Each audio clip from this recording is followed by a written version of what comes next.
Left out of the obituary by evil stepmother. My daughter and her children were purposely excluded from her father's obituary. No surprise to us, but still so very wrong.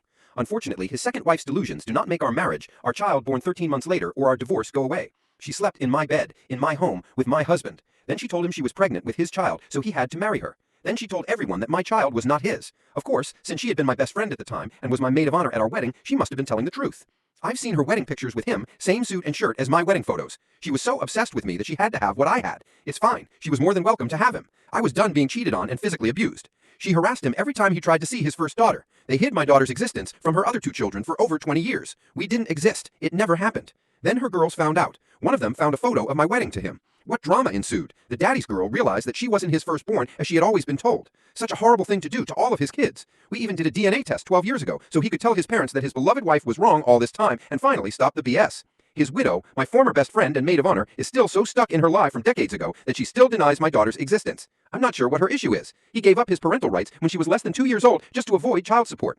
I hadn't seen or talked to him since he last saw my daughter when she was 18 months old until 2013. I've only talked to him about things with our daughter since she was in her 20s and they reconnected.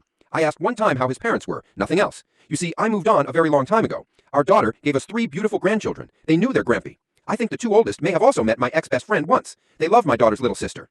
My daughter doesn't have a relationship with my ex-friend's oldest daughter. That's okay. That child was very hurt by not knowing she wasn't the oldest and there was another daughter all that time. My daughter sent me some of my old wedding photos yesterday. I was tying my best friend's sash on her dress for my wedding. In the photo, she looks angry and is clenching her fists while Miss Oblivious here was smiling happily for the photos. Was she really that jealous even then? Purposely leaving his oldest daughter and the grandchildren out of the obituary was cruel and unnecessary. Apparently, someone still hasn't grown up yet. As for me, I have homes in 3 countries and have to decide which of my vehicles I'm going to drive when I go out. I'm retired, still in my 50s, and I've been married for quite a while, and my youngest graduates high school this year.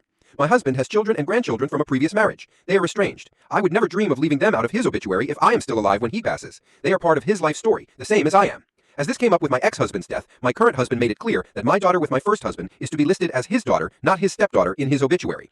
We've never used steps or halves when talking about our youngest siblings. They're just brothers, sisters, nieces, and nephews. Our daughter really does exist. I remember her dad being in the delivery room. He was so proud of his beautiful baby girl. He came in to stand with her in a very difficult time in her life. He wasn't present much, but he came when she needed him. His second wife threatened to throw him out every time he was near our daughter. Never understood it. Is it still jealousy after all this time? Or is she just that evil and spiteful that she had to deny a child that came before she married him?